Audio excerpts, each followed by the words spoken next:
नमस्कार, मी सायली. युगंधर न्यूजमध्ये आपले स्वागत आहे. चला जाणून घेऊया ताज्या घडामोडी.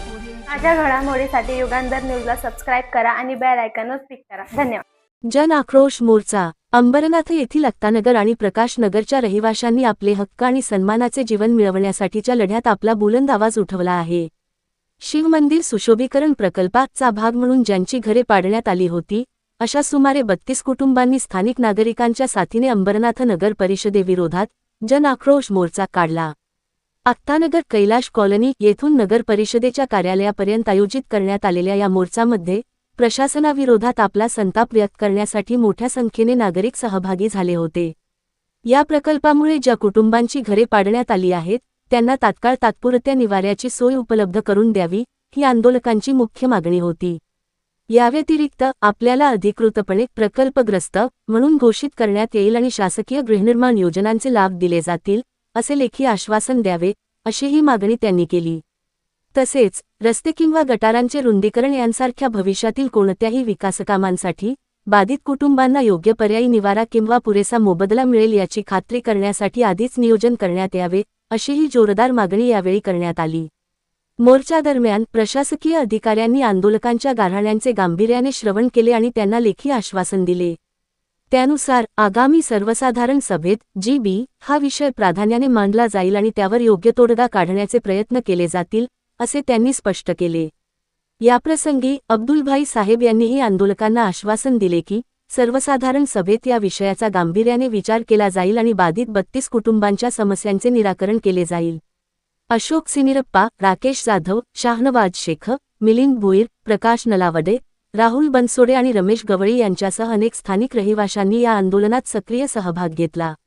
एकजुटीने उभे राहत जनतेने एक स्पष्ट संदेश दिला, जोपर्यंत आमच्या मागण्या पूर्ण होत नाहीत, तोपर्यंत न्यायासाठीचा आमचा लढा अविरत सुरूच राहील. सर, मागच्या महिन्यामध्ये आमची घरं तोडण्यात आली 7 तारखेला. त्याच्यामध्ये आम्ही 3 दिवस उपोषणाला बसलेलो. 3 दिवस उपोषणानंतर मुख्याधिकारी साहेबांनी आम्हाला आश्वासन दिलं होतं की तुमचं लवकरात लवकर पुनर्वसनाच्या पात्रतेचं आम्ही लेटर देऊ आणि तुमचं शेल्टर होम म्हणून आम्ही लवकरात लवकर देऊ.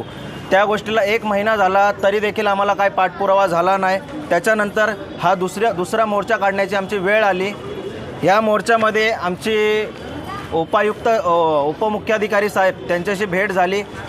सिटी इंजिनियर होते, त्यांच्याशी भेट झाली. ते बोलले की आम्हाला पुढच्या येणाऱ्या जनरल बॉडी मीटिंगमध्ये तुमचा हा प्रस्ताव आम्ही मांडू आणि काय आहे ते आश्वासनच दिले. मी त्याला आश्वासनच मानणार, कारण आजपर्यंत गेल्या 1 वर्षापासून फक्त आम्हाला आश्वासनच भेटत आलेत. आजपर्यंत कुठल्याही प्रकारचा आम्हाला काय पूर्णपणे ठोस असं आमच्यावरती काय निर्णय घेतलेला नाही, ठाम असा निर्णय घेतलेला नाही.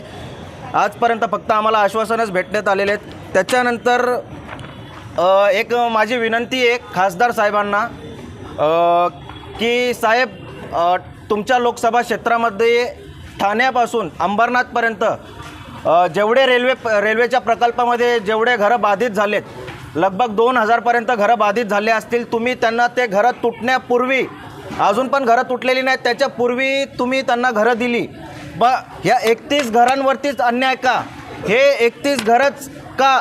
त्यांना अजून पण गेल्या 1 वर्षापासून त्यांचा काय पाठपुरावा कोणती प्रशासन आणि कोणते लोकप्रतिनिधी का नाही करत आहे? मला तर असं वाटतंय साहेब की असा मेसेज तुमच्यापर्यंत अजून पोहोचलेला नाही. या गोष्टीची 31 घरांची कल्पना तुमच्यापर्यंत पोहोचलेली नाही, मला असं वाटतं. म्हणून माझी विनंती आहे साहेब, तुम्ही स्वतः या गोष्टीमध्ये लक्ष द्या, तरच आमचा काय न्याय निवाडा निघेल. पालिका प्रशासनाने याकडे जर आमचे 1 महिन्यामध्ये 2 आंदोलन झालेत. याच्या पुढेही कंटिन्यू आणि तीव्र स्वरूपात आम्ही आंदोलन करत राहणार, जोपर्यंत आम्हाला न्याय भेटणार नाही तोपर्यंत.